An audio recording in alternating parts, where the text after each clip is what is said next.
Hey Richmond, Virginia. In this video, we're going to cover 4 of the spookiest headlines that you are seeing about the real estate industry today in your October 2023 housing market update.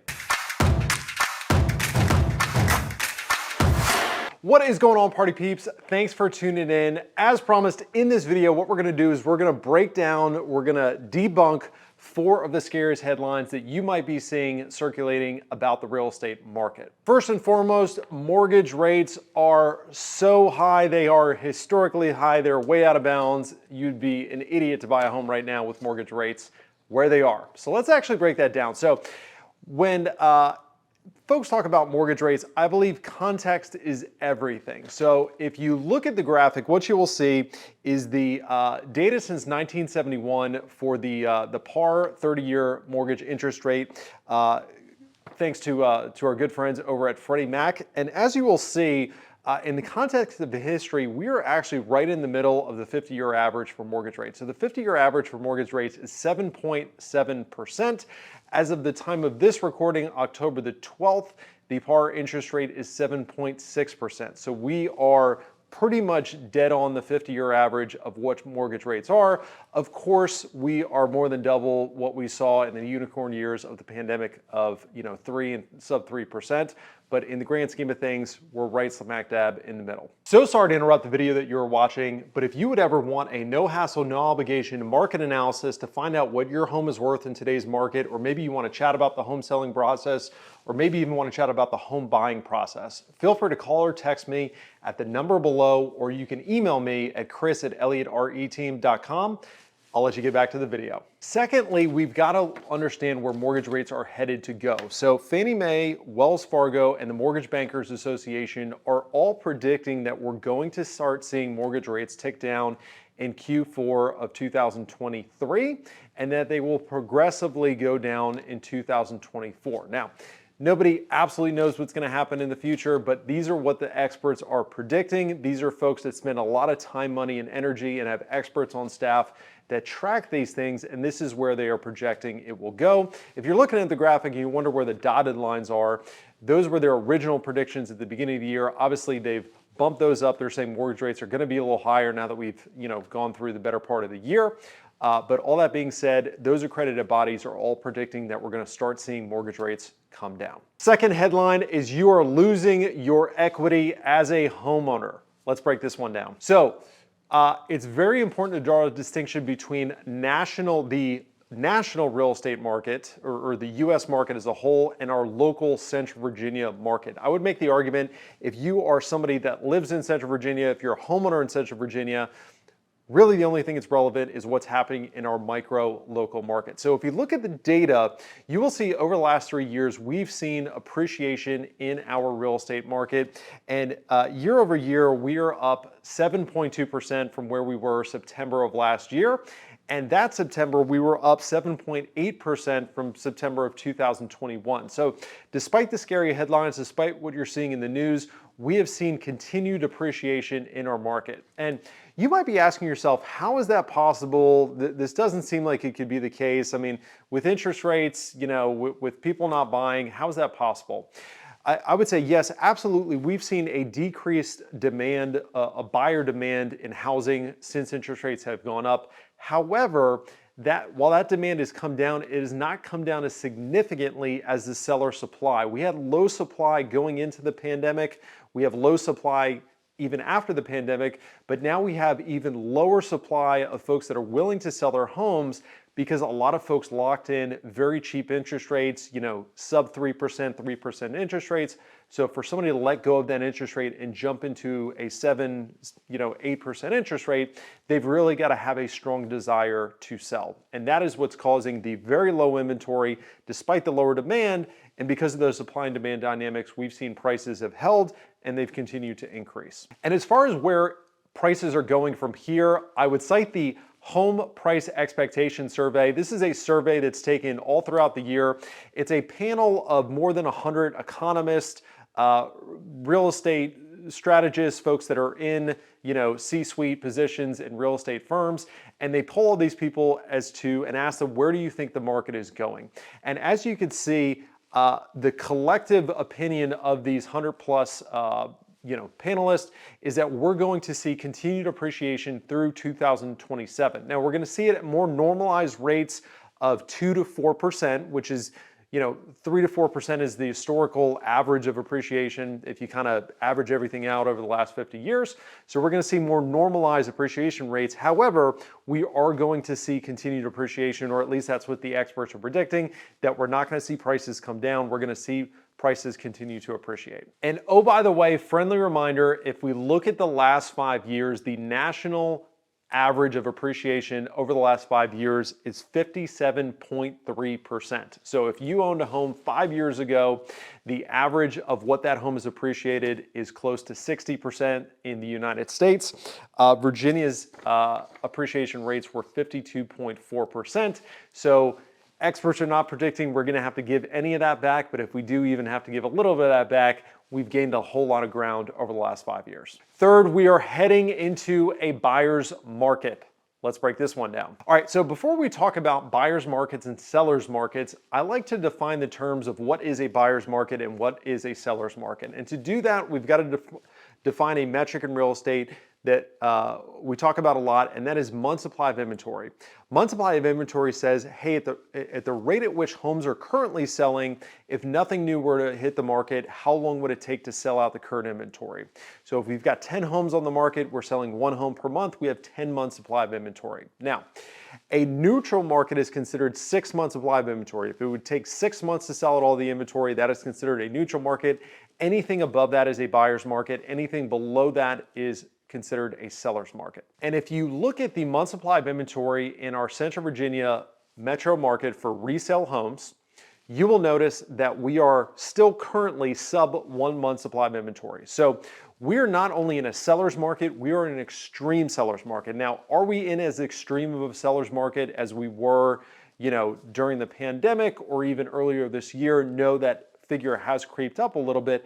However, in the grand scheme of things, in context, we are very much in a seller's market, and the market would have to slow down 6-fold to even get into a neutral market. I'll say that again. The market would have to slow down 6-fold to get into a neutral market before we even talk about getting into a buyer's market.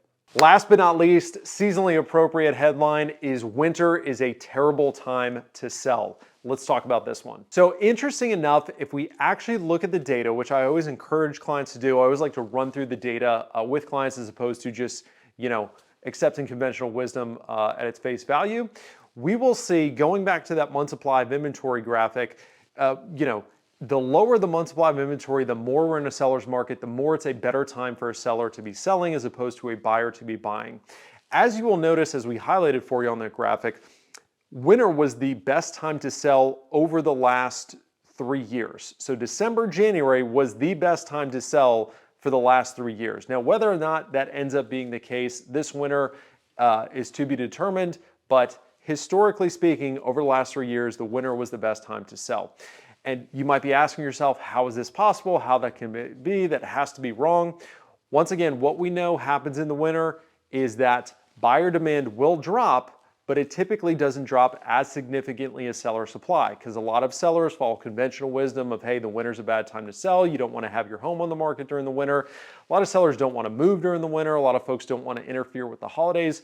So what we know is buyer demand drops, but not as significantly as seller supply. That drops down tremendously, and that was why it was a great time to sell over these last 3 years. And another interesting little thing to think about, citing back to our first conversation about interest rates, if interest rates start to drop in Q4 of 2023, if we start seeing that over the next month or two, and seller supply comes down, but buyer demand increases because of cheaper interest rates, my personal prediction, we're going to see a very hot seller's market this winter if interest rates begin to drop, because it's going to get a lot of buyers off the fence, off the sidelines, that are currently just waiting out this market for things to change. And as soon as we start seeing a break in the dam, so to speak, in interest rates, I think we're going to have a lot of buyers that are going to re-enter the market. All right, so what does this all mean for you? So for my sellers, for my prospective sellers, my first tip for you is don't jump.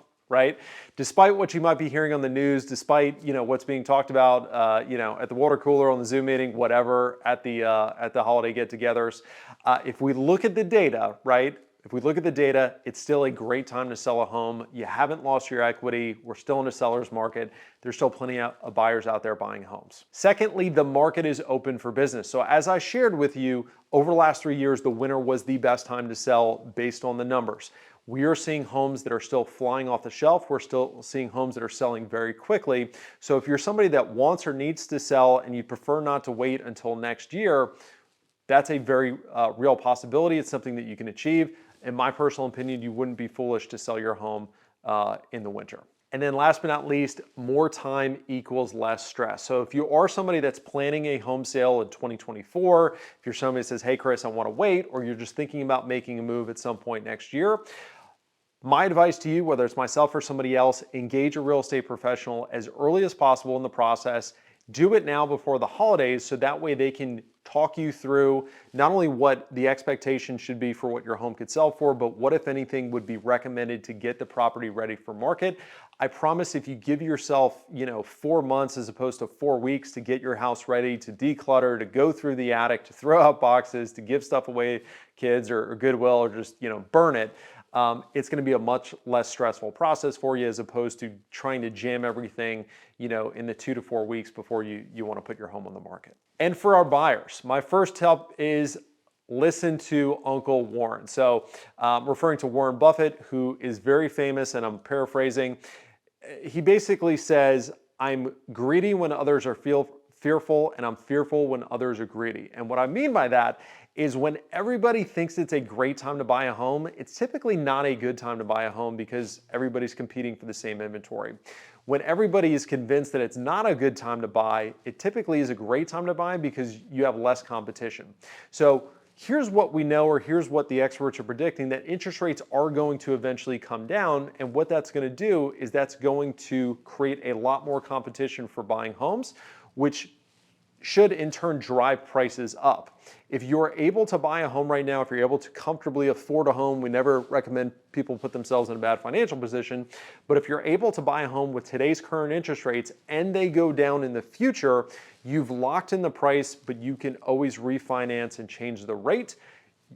Even if the rate changes, you can only lock in price once. So you're probably better off to go ahead and buy now at the higher interest rates, but the lower prices, and then refinance at some point in the future, assuming you can afford the home that you're buying. Secondly, Black Friday is not here yet. So we've talked to a certain number of buyers that feel like because of the headlines, because of interest rates, because of maybe conventional wisdom that the market's in the tank, that they're going to be able to go out there and negotiate 20-30% discounts on properties. We're just not seeing it in our market. As you've seen from the data, we're still very much in a seller's market. So if you're somebody that's in the home buying process or entering the home buying process and thinking that you're just going to be able to steal somebody's property or buy it for next to nothing, I hate to break it to you, it's probably not going to be the case. And then last but not least, line up your ducks now. So as we said, the more time you give yourself, the less stressful the process typically is. If you are somebody that is considering buying a home in 2024, I would recommend that you go ahead and start those discussions now. The two people you're going to want to talk to is a real estate professional to learn more about the process and then get them on your team as far as letting them know what you're looking for. But secondly, if you plan on getting financing, is to go ahead and talk to a mortgage lender now, find out what documentation you're going to need to provide to them, find out what, if anything, you could do to put yourself in a better financial position or into a better mortgage product that's ultimately going to be cheaper and save you more money. And if you find out that you can save a little bit more for your down payment, for example, and get into a better product, that's something that's much easier to do over the course of 2, 4, 6 months as opposed to 2, 4, 6 weeks. So guys, that was it. Thank you for tuning in to our October update. If you have any questions, concerns I didn't address, shoot me a DM, throw it in the comments. Thanks for tuning in. Look forward to seeing you next month.